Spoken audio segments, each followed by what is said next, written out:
Pessoal, muita gente veio me perguntar sobre a recente decisão do ministro Flávio Dino em relação aos penduricalhos, supersalários e de que forma isso pode influenciar a remuneração percebida pelo servidor público e até mesmo quais seriam os impactos dessa decisão em relação às férias e licenças-prêmios não usufruídas pelo servidor quando em atividade, servidor este que já passou para aposentadoria. Então eu achei interessante gravar um vídeo esclarecendo os principais pontos da decisão. Em primeiro lugar, o ministro, o que ele entende por penduricalho? Ele entende que os penduricalhos seriam aquelas verbas indenizatórias criadas sob essa rubrica com o objetivo de furar, desobedecer o teto constitucional previsto no artigo 37, inciso 11 da Constituição Federal.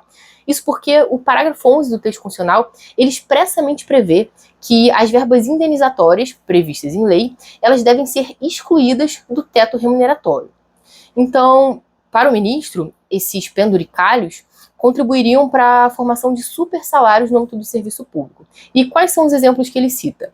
Bom, seriam as gratificações por acumulação de acervo, seriam os auxílios, auxílio locomoção, auxílio combustível, auxílio panetone, que é o que ficou conhecido como aquela gratificação paga para os servidores no final do ano. E a partir disso, o que o ministro Flávio Dino determinou? Ele determinou que todos os órgãos do Poder Executivo, Legislativo e Judiciário realizem, dentro do prazo de 60 dias corridos, uma revisão de tudo aquilo que eles pagam para os seus servidores públicos, para que eles avaliem a que título aquilo é pago, se a verba é remuneratória ou indenizatória, e se há previsão legal que consubstancie uma fundamentação a ensejar o pagamento daquela verba. De modo que, se algum valor for pago ao servidor público que não tenha respaldo legal, previsão em lei em sentido estrito, aquele valor deve ser suspenso após o prazo concedido por ele. E qual é o impacto disso para os servidores públicos? Imediato, no sentido de que todas as gratificações percebidas pelo servidor público, independentemente se remuneratórias ou indenizatórias, se não estiverem respaldadas por uma previsão em lei, elas serão suspensas depois desse prazo concedido pelo Supremo, pelo ministro Flávio Dino. Agora, da onde vem essa necessidade de previsão em lei? O artigo 37, inciso 10, ele fala expressamente que a remuneração dos servidores públicos ela deve ser objeto de reserva legal, deve ser tratada em lei.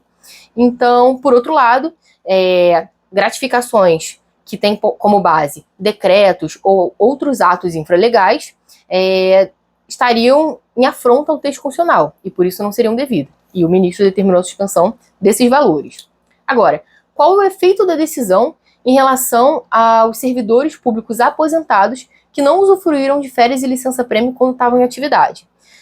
Bom, o servidor ele tem que analisar o estatuto, a lei do ente federativo ao qual ele se aposentou. Se existir uma previsão na lei permitindo que ele converta as férias e licença-prêmio não usufruídas quando em atividade, ele poderá sim, uma vez aposentado, uma vez rompido o vínculo funcional, por qualquer motivo, ele poderá sim converter esses valores em pecúnia, em dinheiro.